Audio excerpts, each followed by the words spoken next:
Hi, if you were here now, people. I'm Lisa Solomon. Welcome to my super messy studio. I'm going to show you how to paint a color chart today.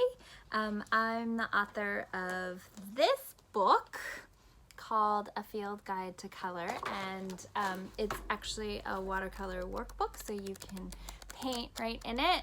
There's a bunch of stuff in here for you to try out. I'm hoping that the stuff in here is good for both brand new beginner watercolorists and people who have been watercoloring for a long time. But one of the things that I love to do in my own studio practice and that I find really helpful is to chart my colors when I get a new box of colors. And there's a couple ways you can do this. And so I'm going to show you how, and I'm going to provide you guys with a downloadable color chart that you can print out yourself to use. Just make sure you print it with a newer printer or a laser printer, because ink jets will run when you try and paint over them. So the newer printer these days have either dye sublimation or water stable inks. That's what I use to print this on. But if you use just a regular old school inkjet printer, when you paint over it, everything will move around, so you don't want to do that. So if worse comes to worse, you can send it to like FedEx or somebody and have them print it for you, but a laser printer will work too. And I recently got these beautiful watercolors. This is a kuretake set. I have their 36 colors, but these are 12 additional colors that are available when you get the 48 color set. And I haven't yet made a color chart of these, and I like to do that when I get a new set of watercolors. So that's what I'm going to show you how to do right now. Okay, so in general, there's two ways that you can make a color chart. This example here on the left is kind of the faster and easier way to do it.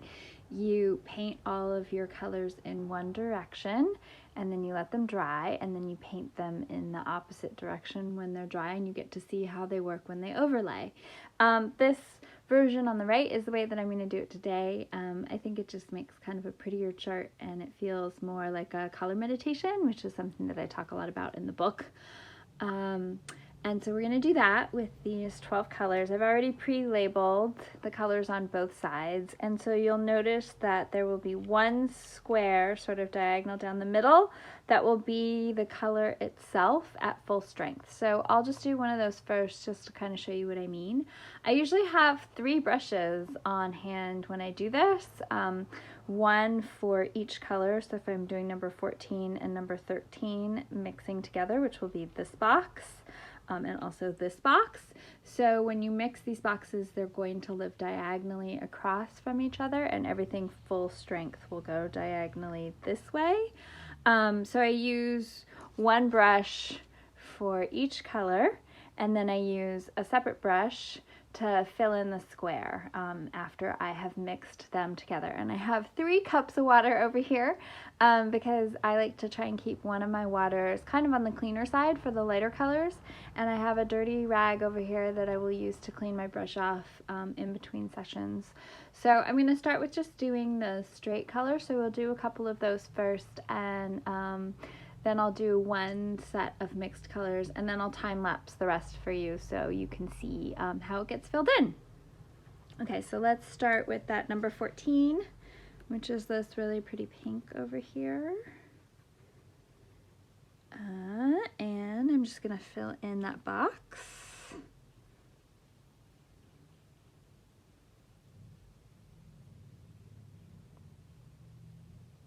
So you can try and be really neat and go to the edge, or you can kind of stay away from the edge. It's really up to you. I'm going to clean that brush, and I'm going to fill in. Make sure that you really clean your brush well so that each color is not contaminated. I'm going to do number 13, which is this kind of lilac-y color. So that's going to go right here.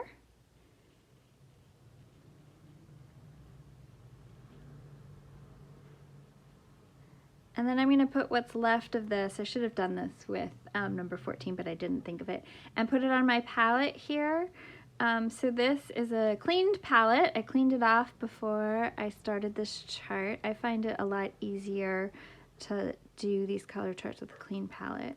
So there's number 13, and I'm going to put an equal amount. So you want to try and do this as scientifically as you can. So you want kind of like a 50-50 combo. So you want to make pools of color that are about the same size. And then you're going to mix them together. And I'm going to use my favorite angle brush. I really like these angle brushes because they're really versatile and they go into corners really well. Okay, so that looks good to me. That's about 50-50. And as you're doing this chart, you may need to clean off your palette, like if you run out of room or make really big blobs like I just did. So this is number 13 and number 14 together. So I'm going to put that in there. And I'm going to put that in there too. It goes in 2 spots. Okay, so now that you get the idea, I'm going to time lapse the rest because otherwise this will be a very long video, and I'll be back on the other side of that.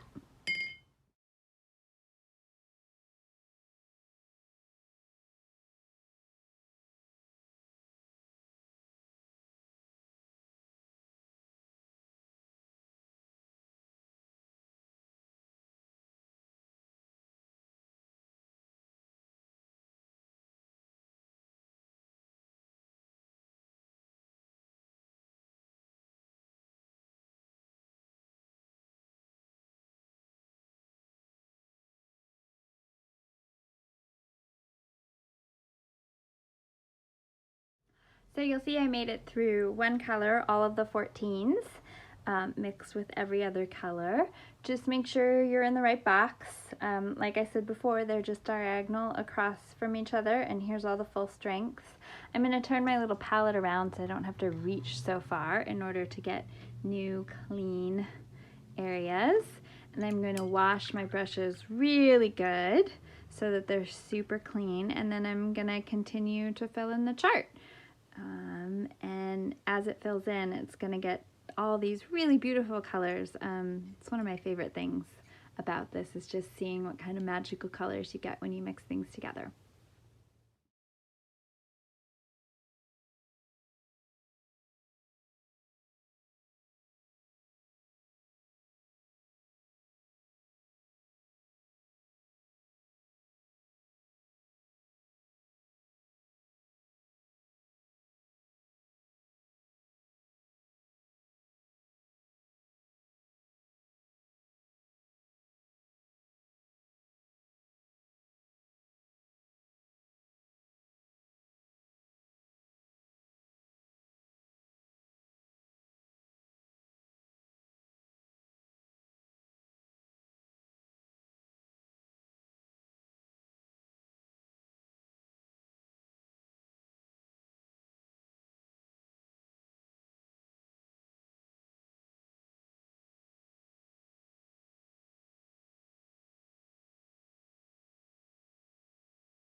Okay, so here's our color chart.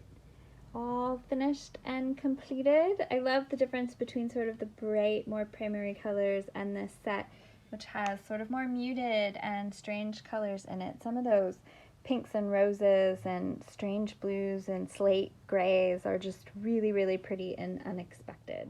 So I hope you make a color chart. I always feel like I learn a lot every time I do one. They're just so pretty too. It's like an easy way to make a beautiful thing to hang on your wall. So if you make one, tag me on Instagram, post it and tag, because I would love to see your color charts. And I hope you have fun and do them often. Okay, bye everybody.